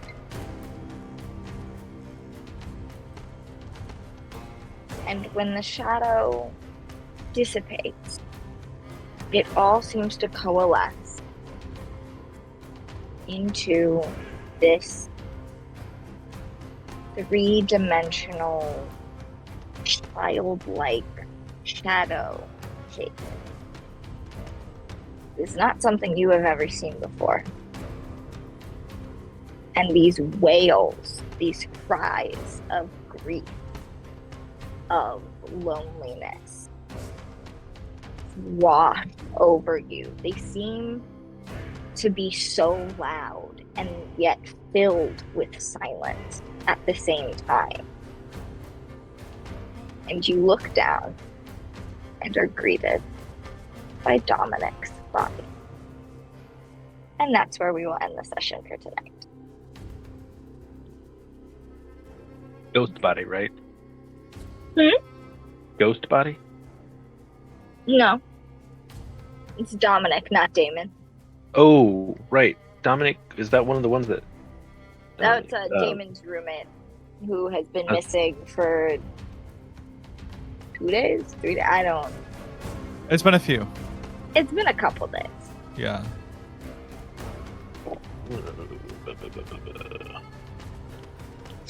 So yes, that is where we are going to end the session for tonight. Thank you all so much for joining us and putting up with the chaos of random breaks because things happen, and also the chaos that just is us. I really, really hope you enjoyed it. I know that I did. Thank you so much to everyone who watches. It means the absolute world to me that we have an audience that enjoys this and continues to come back to watch us. I have been your Mistress of Ceremonies, Abby Marie Carter. I am a New York-based aspiring actor, writer, and all-around huge nerd. If you want to see more of me, I am on The Facet every Monday, except for this coming Monday. So, it'll be the next Monday.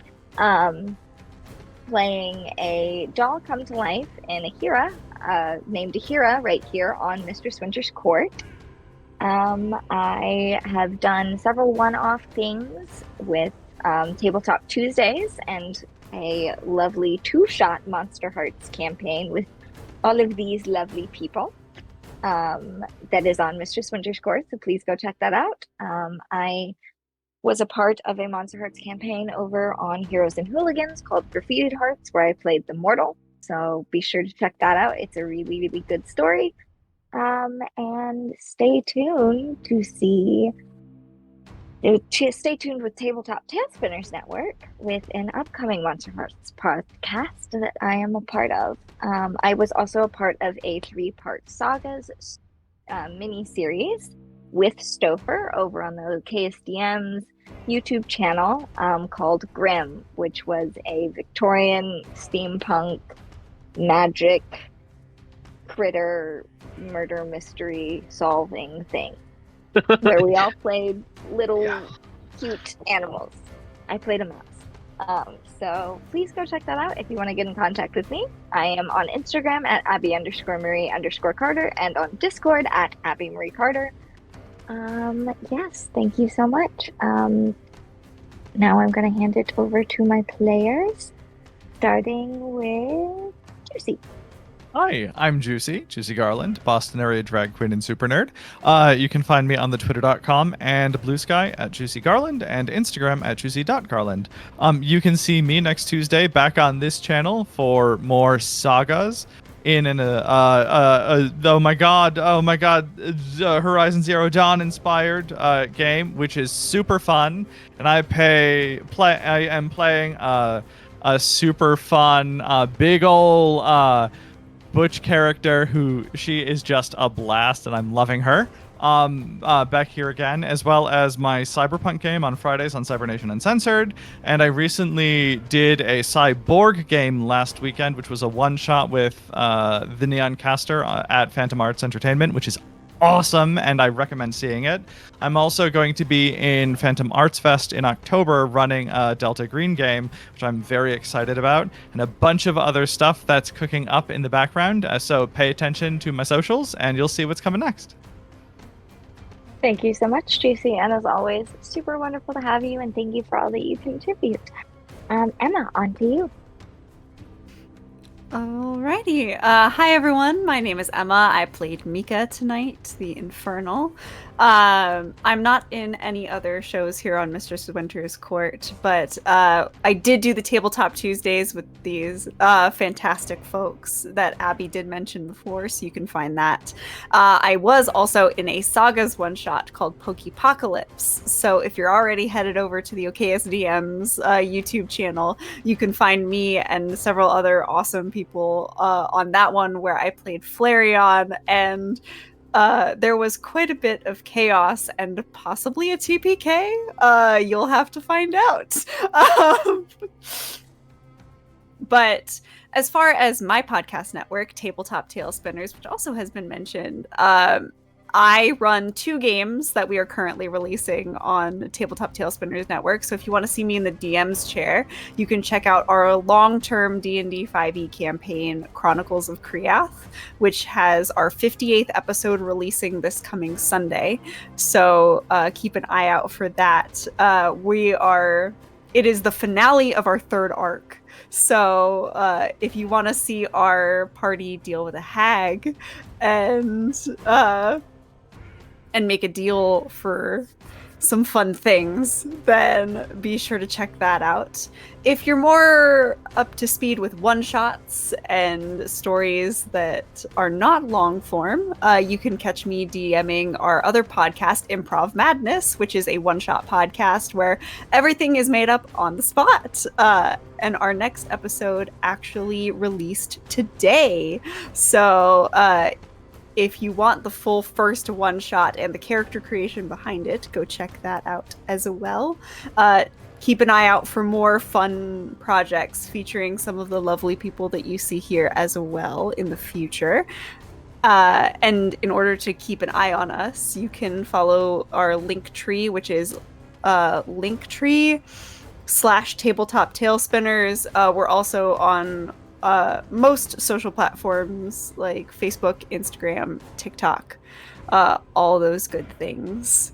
So you can find us there, and I hope to see you around. Yes, absolutely. And please do go check all of that out. Emma is a wonderful DM and producer, so please go support her. And happy birthday once again. Thank you so much. Of course. And then last but certainly not least, Stouffer. I am Stouffer. I played Amity for most of this session, and towards the end I played Enmity. And for the foreseeable future, but we'll see. I don't have any other things going on right now besides Staga's game I was just in, but I'm sure I'll be in more things to come. Absolutely. And as always, it is wonderful to have you. I would like to say, because I forgot to say this when I said my whole spiel, that you can join us next week, next Thursday, for our next episode of Ravenwood. We are moving to a weekly schedule. Probably going to have a time change as well to a bit of a later time to accommodate for work schedules, mine in particular. But that will be figured out and posted as soon as possible. But we are going to be moving to a weekly schedule, so please tune in next week for the continuation of Ravenwood. As always, thank you so much to Winter, who does our music, made our intro video, runs all the tech, does the streaming, helps me if I have a block or anything, takes us to break, brings us back, all of that stuff. I could not do this without her, and I'm so very thankful. Other than that, Winter, would you like to say your piece? And then we'll sign off? Sure. Or why not? I have been your producer and tech runner, Mistress Winter. You can find me at gmistresswinter on Twitter and Instagram. I run this channel, and I am always so excited to be a small part of this community, and to help bring people together who enjoy these amazing games and who want to create these awesome stories. I am a graphic designer, writer, aspiring voice actress, and all-around TTRPG hobbyist. Besides this channel, I am going to be emceeing a Monster Hearts podcast called All Our Faults, which will be premiering on the Tabletop Tailspinners Network. I'm really excited for that to happen. Our plan is that will be out in the next month or so. So keep an eye out for more information and ads for that coming out very soon. Yeah. And we just finished part 1 of the Horizon Zero Dawn Sagas game that we played on Tuesday. I will be putting that out VOD very soon. Part 2 is this coming Tuesday, and part 3 will be the following Thursday, and that will be the final part, next Tuesday. Tuesday. There we go. That will be the final of those games, and it is already so fun. They've been taking down machines and exploring caves and unveiling the secrets of the old ones. It's a lot of fun. Yeah, that's all I've got. Back to you, Abby, for our closeout. I think that's all there is to it. Thank you again so much to our audience. I appreciate each and every one of you so much, because without y'all watching, we don't really have a show. While it's fun to play together when streaming, if we don't have an audience, we don't have a show. And so I appreciate y'all so much, especially this being my first game that I've ever run. The support has been just incredible. It makes me tear up pretty much every time I think about it. So thank you so much. Thank you to my wonderful players. Thank you to Winter for producing this and doing all of my tech for me. And I can't wait to see what happens next week. So please join us next week on Ravenwood. Until then, have a great week and good night.